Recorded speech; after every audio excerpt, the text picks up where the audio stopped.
31st night కి farm house book చేసుకుని friends తో ఎంజాయ్ చేయాలనుకుంటున్నారా? అయితే వెంటనే డోసే యాప్ ని డౌన్లోడ్ చేసుకుని బుక్ చేసుకోండి. నమస్తే, welcome back to Suman TV. Present మనతో పాటు ఉన్నారు పబ్లిక్ స్పీకర్ రజనీ రమ్మ గారు. నమస్తే మ్యామ్. నమస్తే నవీన్. మేడం, కొంతమంది కామెంట్స్ పెడుతున్నారు, అంటే ఈ టాపిక్ మీద ఎందుకు వీడియో చేయరు, చేస్తే బాగుంటుంది అని మనకు కామెంట్ వచ్చింది. అదే నేను మీ ముందుకు తీసుకొస్తున్నాను. ఏంటంటే చున్నీ, దుపట్టాలు మనం ఆల్రెడీ ఒక వీడియో చేసాం. మనము డ్రెస్సింగ్ విధానం పైన చేసాము. చాలామంది అంటే డ్రెస్సెస్ ఇలా వేసుకోవడం వల్ల ఇలాంటి తప్పులు జరుగుతున్నాయి అని చెప్పి చాలామంది కూడా మాట్లాడారు. కొన్ని సందర్భాల్లో కొన్ని ఇన్సిడెంట్స్ కూడా చూసాం మనం. ఇది చున్నీ అనేది అసలు దుపట్టా అనేది ఎందుకు ఉంది, దాన్ని అసలు ఎంతమంది వేసుకుంటున్నారు, అది చున్నీ వేసుకోకపోవడం వల్ల జరిగే అనర్థాలు, చున్నీ అసలు ఎలా వేసుకోవాలి, వేసుకుంటే ఎలాంటి అడ్వాంటేజెస్ ఉన్నాయి, వేసుకోకపోతే డిసడ్వాంటేజెస్ ఏంటి, అంటే అది ఎవరైనా సరే, యంగ్స్టర్సే కావచ్చు, సీనియర్ సిటిజన్స్, పెద్దవాళ్ళు కూడా ఇప్పుడు డ్రెస్సెస్ వేసుకుంటున్నారు. ఎవరైనా సరే అంటే ఒక్కసారి చున్నీ వేసుకునే విధానం ఎలా ఉంటుంది, దాని మీద గురించి మాట్లాడుకుంటే దానివల్ల అనర్థాలు వస్తాయని అంటున్నారు కొంతమంది. నిజమే అంటారా వేసుకోకపోవడం వల్ల? ఇప్పుడు మన ఆచార వ్యవహారాలను బట్టి మనిషి ఆలోచన, చూపు ఉంటుంది, అభిప్రాయం కూడా ఉంటుంది కదా, ఉద్దేశాలు కూడా ఉంటాయి. ఇప్పుడు మన ఆచార వ్యవహారాలు ఎలా డిజైన్ చేయబడినాయి అంటే, ఒక చీర, ఒక కట్టు, ఒక జడ, నిండుగా బట్టలు కట్టుకోవడము, ఒద్దిగ్గా నడవడము, ఎడాపెడా ఇష్టం వచ్చినట్టు మాట్లాడకుండా ఉండడము. ఈ ఎడాపెడా ఇష్టం వచ్చినట్టు మాట్లాడకుండా ఉండటం అనేది వాళ్ళ మంచి వ్యక్తిత్వాన్ని కూడా తయారు చేస్తుంది. మేము అణివణి ఉండాలా, మేము ఎందుకు మాట్లాడకూడదు కాదు. ఇక్కడ అతిగా వాగిన వాళ్ళకి ఎప్పుడు కూడా రిజల్ట్ మంచిగా ఉండదు. ఎంత తక్కువ మాట్లాడితే అంత మంచి రిజల్ట్ వస్తుంది. ఇదన్నా తెలుసుకోవాలి కనీసం.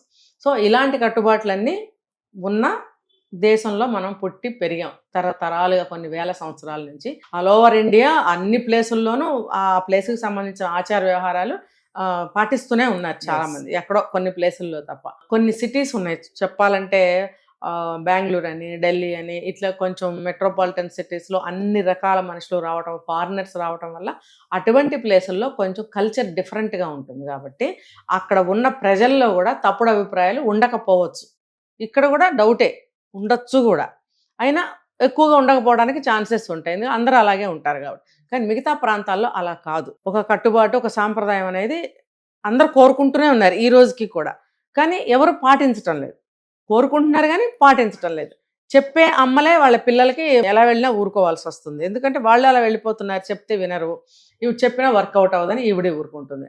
అయితే మనసులో కోరుకునేది మాత్రం ఒక సాంప్రదాయం, కట్టుబాటు ఉంటేనే మంచిదని అందరూ కోరుకుంటారు.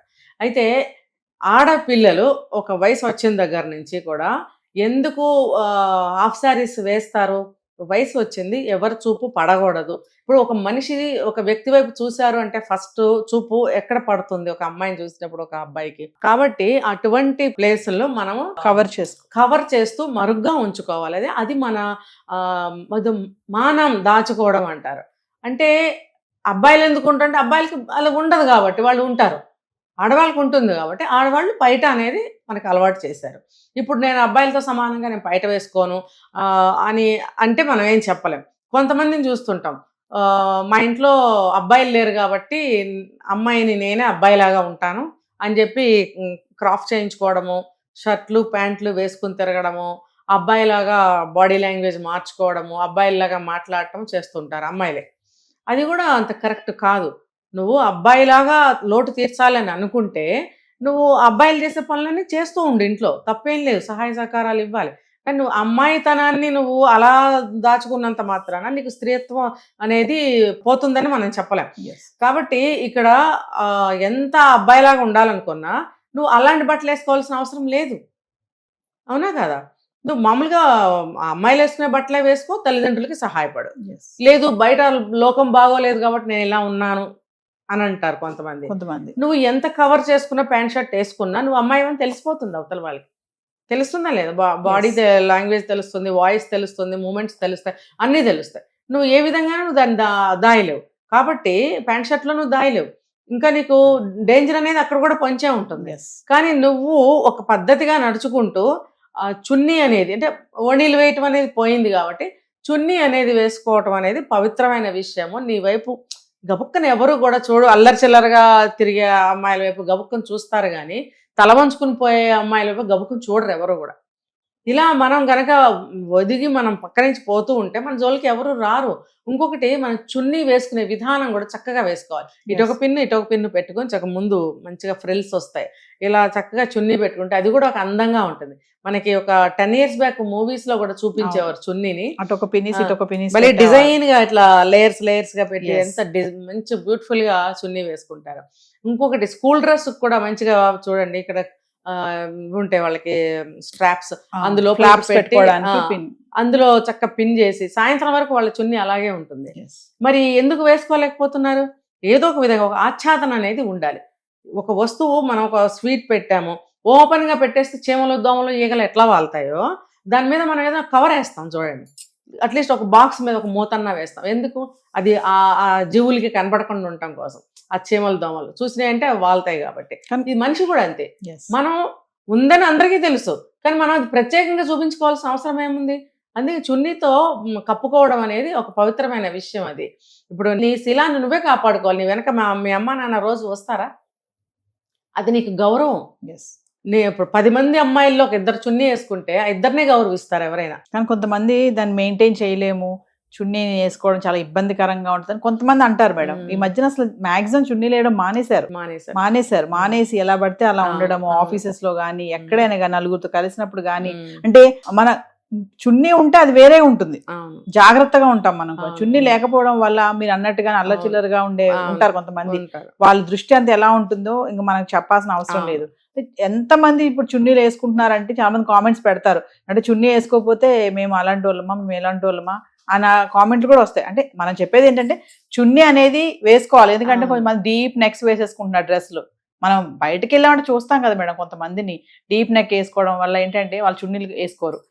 ఏం చేస్తున్నారు అంటే కొంతమంది చూపించడానికి కూడా ఇలా ఇష్టపడతా ఉంటారు. స్టైల్ అంటారు, ఏమన్నా అంటే ఇది పాష్ అంటారు. మరి వాళ్ళని ఏమనుకోవాలి? ఇంకొక యాంగిల్లో కూడా ఏమంటున్నారంటే, ఇప్పుడు మన కంఫర్ట్ కోసం ఫ్రీగా మూవ్ అవటం కోసం ఇలాంటివి వేసుకుంటున్నాము, చెడు చూపులు చూడకండి, మీరు అలవాటు పడండి, అందుకని అలవాటు చేస్తున్నాము అన్నట్టుగా వేసుకున్నారు అనుకోండి. మరి అలవాటు పడుతున్నారా? వాళ్ళు చూసి వెళ్ళిపోయేటట్టు ఉంటున్నారా? అందరూ మంచి వాళ్ళు ఉండరు కదా. కామన్ గా నార్మల్ గా చూసి వెళ్ళిపోయేవాడు ఒక్కడన్నా ఉన్నాడా? ఈవెన్ పెద్ద వయసులో ఉన్న మగవాళ్ళైనా సరే గవుక్కుని చూపు అక్కడే పడుతుంది. ఇప్పుడు పెద్ద వయసులో ఉన్న వాళ్ళు కూడా బుద్ధులు వక్రిస్తున్నాయా లేదా? నిన్నే చూసాం, 60 ఏళ్ళ వాడు కూతురు ఫ్రెండ్ ఇంటికి వస్తే రేప్ చేశాడని ఒక కేసు చూసాం. మరి అలాంటి వాళ్ళకు కూడా బుద్ధులు మారిపోతున్నాయి. ఎందుకు? ఇలాంటివి చూడబట్టే, ఇలాంటివి కళ్ళ ముందు ఉండబట్టే కదా. ఇప్పుడు నేను ఒకటి చెప్తాను, అప్పుడప్పుడు శారీ కట్టుకొని వెళ్తారు ఉద్యోగాలకి కానీ కాలేజీకి కానీ, మీరు కంఫర్ట్గానే ఫీల్ అవుతున్నారు కదా, చక్కగా కట్టుకుంటున్నారు, ఫుల్ డే మీరు ఉండి ఇంటికి వస్తున్నారు అంటే మీరు భరించగలిగారు. మరి అలాంటప్పుడు చున్నీని ఎందుకు భరించలేకపోతున్నారు? లేదు, మీరు చున్నీని భరించలేరు, శారీలో మీరు చక్కగా ఫుల్ డే ఉండగలుగుతున్నారు, ఫంక్షన్ అన్నా పెళ్ళన్నా ఉండగలుగుతున్నారు, అది అలవాటు చేసుకోండి. మీరు వారంలో ఒక 2-3 సార్లు ఆఫీస్కి శారీలో వెళ్ళండి. మీకు చున్నీ ఎందుకు అలవాటు అవ్వదు? కొంతమంది అమ్మాయిలు మేడం, ఇప్పుడు నేను కూడా చూసాను చాలా మందిని ఆఫీసెస్ లో కూడా, బయట కూడా చూస్తూ ఉంటాం కదా, ఎటన్నా వెళ్ళినప్పుడు కూడా డీప్ నెక్స్ వేయడం. అంటే అది వాళ్ళకి తెలీదా? ఎందుకు తెలియదు? అది కావాలని చేసేదే. ఇప్పుడు బజార్లో అమ్ముతారు బట్టలు, రకరకాలు అమ్ముతారు. అమ్మినప్పుడు మా కామన్ గా ఇలాంటి కాలేజీకి వెళ్ళి చదువుకునే పిల్లలు అలాంటి కొనుక్కుని వేసేసుకోవడమేనా? అదేనా ఆర్టిస్టులు అలా స్క్రీన్ మీద వర్క్ చేసేవాళ్ళు వేసుకుంటారు గ్లామర్ కోసం, అది వేరు. అది అందరూ అక్కడ చూసి మనం వేసేసుకోవాలా? వాడు తయారు చేస్తాడు, నేను కాదనట్లేదు. ఆడవాళ్ళగా మనమే చూడడానికి ఇబ్బంది పడతాం కదా, ఇంకా మగవాళ్ళు. అవును, అంటే ఇబ్బంది పడడం పక్కన పెట్టండి, వేరే కేటగిరీ వాళ్ళు ఉంటారు కదా. ఎటువంటి మగాడైనా చూస్తాడు నవీన, నిజంగా నేను చెప్తున్నా. అబ్బో శ్రీరామచంద్రుడు అనుకున్న లాంటి మగవాళ్ళు కూడా చూస్తారు. ఎందుకంటే నేను చెప్పా ఇందాక, స్వీట్ బాక్స్ అక్కడ పెడితే ఈగ వాలకుండా ఉంటుందా? అవునా? ఫస్ట్ ఏం చేస్తుంది, దాని చూపు పడుతుంది అక్కడ, తర్వాత వాలుతుంది. ఇది కూడా అంతే, నువ్వు ఓపెన్ గా పెట్టినప్పుడు చూపు పడుతుంది ఫస్ట్, అవునా, తర్వాత చెయ్యేస్తాడు. అప్పుడు నువ్వు అవతల వాళ్ళని ఎందుకంటావు? నీ జాగ్రత్తలో నువ్వు ఎందుకుంటావు? ముఖ్యంగా ఇంట్లో తల్లులు, ఇప్పుడు పెళ్లి అయ్యేంత వరకు తల్లిదండ్రులది బాధ్యత. మనం ఒక ఇంటర్వ్యూలో చూసిన అబ్బాయిలు ఏమన్నారు, పెళ్లి చేసి మా చేతిలో పెట్టినప్పుడు బాధ్యతగా అమ్మాయికి ఏమి జరగకుండా చూసుకోవాల్సిన బాధ్యత మా మీద పెట్టినప్పుడు, ఎటు వెళ్తున్నావు, ఏం చేస్తున్నావు, ఎవరితో ఫోన్ మాట్లాడుతున్నావు, అది చున్నీ సరిగ్గా వేసుకో అనటంలో తప్పేంటండి అని అడిగాడు ఒక అబ్బాయి. గుర్తుందా మీకు? అంతే కదా. మనం ఏమనుకుంటామంటే ఇట్లా అబ్బాయికి అనుమానం అంట, హెరాస్ చేస్తాడంట అని మనం న్యూస్ లో చెప్పుకుంటాం. ఆ అబ్బాయి భావన విన్నాక నాకు అనిపించింది ఈ విషయం.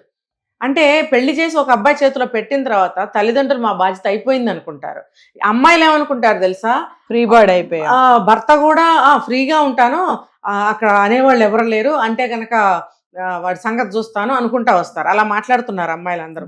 కానీ ఆ అబ్బాయి అలా అనుకుంటున్నప్పుడు, నువ్వు ఇలా అనుకుంటున్నప్పుడు అక్కడ గొడవ తప్పదు. నీ మంచి కోసము, ఆ కుటుంబ శ్రేయస్సు కోసం, నీ శ్రేయస్సు కోసము, ఇప్పుడు ఏదన్నా జరిగాక పరువు పోయింది అనుకుంటున్నారు. ఆ పరువు అనేది పోకుండా ఉండాలని అబ్బాయిలు తాపత్రయపడుతున్నారు. పడుతున్నప్పుడు మీరు ఎందుకు అర్థం చేసుకోరు? ఇక్కడ తల్లిదండ్రులు మిమ్మల్ని అదుపులో పెంచారు అనుకుందాం, అదే అదుపు భర్త కూడా పెట్టినప్పుడు ఇక్కడ ఎందుకు తప్పు పడుతున్నారు? నిజమే, నువ్వు ఒక అబ్బాయితో మాట్లాడితే మొగుడు ఊరుకోడు. ఏదన్నా జరిగితే వాళ్ళ అమ్మ నాన్న వచ్చి అడుగుతారు, మేమేం సమాధానం చెప్పాలి? సొసైటీ అడుగుతుంది, నువ్వేదో చేసావు, నువ్వేదో అని ఉంటావు, అందుకే ఆత్మహత్య చేసుకుంది, లేకపోతే నువ్వు కొట్టావు, ఏదో జరిగింది అని అబ్బాయినే అంటారు. అది జరిగేలాగా నువ్వెందుకు చేస్తున్నావు? ఇది అందరి విషయంలో కాదు, మరి తాగుబోతులు వ్యధవులు ఉంటే అది ఆ కేటగిరీ వేరు. ఇది నేను ఈ సందర్భంగా చెప్తున్నాను. కొంతమంది అడుగుతారు మేడం, ఇప్పుడు మన వీడియో చూసిన వాళ్ళు కొన్ని కామెంట్స్ పెట్టొచ్చు ఏంటంటే, అంటే చున్నీలు వేసుకోకపోతే రేపులు జరిగిపోతున్నాయా, చున్నీలు వేసుకోకపోవడం వల్ల అనర్థాలు జరిగిపోతున్నాయా, అందుకే మగవాళ్ళు తయారైపోతున్నారా, మేము చున్నీలు వేసుకోకపోవడం, మేము ఫ్రీగా అలా ఉండొద్దా, మాకు కుదరదు, ఇబ్బందిగా ఉంటుంది చున్నీ వేసుకోవడం వల్ల, ఊరికి సర్దుకుంటా ఉండాలి అనే వాళ్ళు ఉంటారు, కామెంట్స్ పెడతారు. అలాంటి వాళ్ళకి మీరు ఫైనల్గా ఏం చెప్తారు? అమ్మా, నువ్వు చున్నీ వేసుకోలేదంటేనే నీ ఆలోచన అర్థమవుతుంది. అక్కడ నువ్వు అందరికీ ఎక్స్పోజ్ చేస్తూ తిరుగుతున్నప్పుడు అవతలవాడు అటెంప్ట్ చేస్తాడు నిన్ను. అంటే ఇక్కడ చున్నీ వేసుకోనంత మాత్రాన చేస్తారా అని నువ్వు అడిగిన ప్రశ్న ఎస్ అంటా నేను. నువ్వు చున్నీ వేసుకోలేదు కాబట్టి వాడి దృష్టి అక్కడ పడింది. ఒకవేళ నువ్వు చున్నీ వేసుకుంటే నీ మీద పడబోయే దృష్టి వేసుకోని అమ్మాయి మీదకి వెళ్ళేదిగా. నువ్వు వేసుకోలేదు కాబట్టి నీ మీదే దృష్టి పడింది. ఇది ఒప్పుకుంటావా ఒప్పుకోవా? ఇప్పుడు ఏదైనా సరే మనకి ఇది జరగలేదు అంటే సంతోషమా, జరిగింది అంటే సంతోషమా? అమ్మయ్య మనకు జరగలేదు అనుకుంటేనే సంతోషం కదా. మరి నీకు మంచి కావాలా చెడు కావాలా? ఇప్పుడు చున్నీ అనేది ఎందుకు పెట్టారు? ఒక ఆడతనాన్ని జాగ్రత్తగా, పదిలంగా, పవిత్రంగా, దీన్ని శీలం అని కూడా అంటారు, జాగ్రత్తగా కాపాడుకోవటం వల్ల నీ జీవితం బాగుంటుంది. ఎందుకనంటే శీలం ఏంటి, పవిత్రత ఏంటి, ఆ మొగుడేంటి అని మాట్లాడితే ఇంకా డీప్గా చెప్పాలి, గంట సేపు మాట్లాడగలను నేను ఇక్కడ. ఏంటనంటే ఇప్పుడు నీ మొగుడు ఇంకో అమ్మాయితో మాట్లాడితే నువ్వు ఊరుకుంటావా? నీ మొగుడు ఇంకో అమ్మాయితో సెకండ్ సెటప్ పెట్టి రోజు అమ్మాయితో సెక్స్ చేస్తే నువ్వు ఒప్పుకుంటావా? ఒప్పుకోవు. మరి అలాగే నువ్వు ఇలా ఉంటే కూడా నీ భర్త ఒప్పుకోడు, ఒక పద్ధతిలో ఉండమంటాడు. అప్పుడు నీకు కోపం వస్తుంది, అక్కడ గొడవలు అవుతాయి. ఇవన్నీ అవసరమా? అవసరం లేదు. నీ తల్లిదండ్రులు ఏం చెప్తారు? జాగ్రత్తగా ఉండమ్మా అత్తగారింట్లో అంటారు. అది 3 అక్షరాల్లో ఎన్నో వస్తాయి లిస్టు. అది నీకు తెలుసా? పాతకాలంలో పెళ్ళిళ్ళు అయితే పెళ్లి పాటలు పాడేవారట, మనకు తెలీదు. కానీ ఇప్పుడు మరీ 60 years బ్యాక్ మూవీస్ ఏదైనా చూస్తే అందులో తగులుతాయి మనకి పాటలు. అందులో ఇవన్నీ మాటలని పాటలుగా కూర్చి పాడతారనమాట. ఇలా ఉండాలి, అలా ఉండాలి, ఎవరితో ఎలా మాట్లాడాలి, ఎక్కడ తల ఉంచుకోవాలి, ఎక్కడ నవ్వాలి, ఎక్కడ నవ్వకూడదు, ఆ పాటలో ఉంటాయన్నమాట అవన్నీ. మరి ఎందుకు పెట్టారు ఆ రోజుల్లో? నిజం చెప్పాలంటే ఆ రోజుల్లో కూడా ప్రేమలు, సూసైడ్లు అడపాదడపా జరిగేవి. కానీ ఇప్పుడు ఫ్రీక్వెంట్గా రోజు అవే కదా. అంటే ఆ రేషియో చూస్తే ఎంత ఎక్కువగా ఉంది. అలా నాశనం అయిపోయిన అమ్మాయిల జీవితాలు చాలా ఉన్నాయి అప్పట్లో. కానీ వాళ్ళు చాలా జాగ్రత్తగా ఉన్నా కూడా జరిగేవి. ఇప్పుడు అసలు జాగ్రత్తలే తీసుకున్నప్పుడు ఎన్ని జరగాలి? చాలా జరుగుతున్నాయి లేచిన దగ్గర నుంచి. మీ జీవితాలు సేఫ్ సెక్యూరిటీగా ఉండాలంటే మీరే దాన్ని కాపాడుకోవాలి. ఎవరి జీవితాన్ని వాళ్ళే కాపాడుకోవాలి. ఎవరి జీవితం వాళ్ళ గుప్పెట్లోనే ఉంటుంది. మన జీవితాన్ని మనం శాసించగలగాలి. ఎదుటివాడి చేతిలో ఎందుకు పెడతావు నువ్వు? అరే నేను సగం బట్టలే వేసుకుంటాను, వాడు ఏం చేస్తాడో నేను చూస్తా అని నువ్వు వెళ్ళు. ఖచ్చితంగా అంత ధైర్యం ఉండాల్సిందే. కానీ అవతల వాడు చూసినప్పుడు కానీ, నిన్ను ప్రపోజ్ చేసినప్పుడు కానీ దాన్ని నువ్వు నీ గుప్పెట్లో పెట్టుకోగలవా, శాసించుకోగలవా నిన్ను నువ్వు? లేదు. అక్కడ నువ్వు కూడా టెంప్ట్ అవుతావు, కాలు జారిపోతావు. ఇలా మాట్లాడిన వాళ్ళే అలా జరుగుతుంది. అందుకని నీ జీవితాన్ని నువ్వు నీ గుప్పెట్లో పెట్టుకుని శాసించగలిగితే నువ్వు ఏ బట్టలన్నా వేసుకో, అంతే. దీనికి ఇంకా వేరే రెమెడీ అంటూ ఉండదు. అప్పుడు శభాష అనే ఎందుకనము? అప్పుడు అబ్బాయిలందరి దృష్టి కూడా మారుతుంది, ఆలోచనలు మారుతాయి. అవి జరగాలి అంటే ఇంకా ఎన్నో తరాలు గడవాలి. ఎందుకంటే ఇది భారతదేశం కొన్ని వేల సంవత్సరాల నుంచి పాతుకుపోయి ఉన్న ఆచార వ్యవహారాలు. ఇవాళ రోజున పాశ్చాత్య దేశాలని చూసి మనము అన్నీ మానేసాం. కొత్త ఎన్ని చేస్తున్నాం, కొత్త ఎన్ని తింటున్నాం, కొత్త బట్టలన్నీ వేసుకుంటున్నాము, కొత్త పోకడలు పోతున్నాం. మన అమ్మాయి బాడీ లాంగ్వేజ్ అబ్బాయి బాడీ లాంగ్వేజ్ లాగా అయిపోతుంది. ఆ అబ్బాయితో సమానంగా సిగరెట్, మందు, అది ఇది అన్నీ చేసేస్తున్నారు. కాబట్టి ఆ నష్టం కూడా మీకే. అది ప్రాక్టికల్గా వాళ్ళే చూసుకుంటారు. Thank you.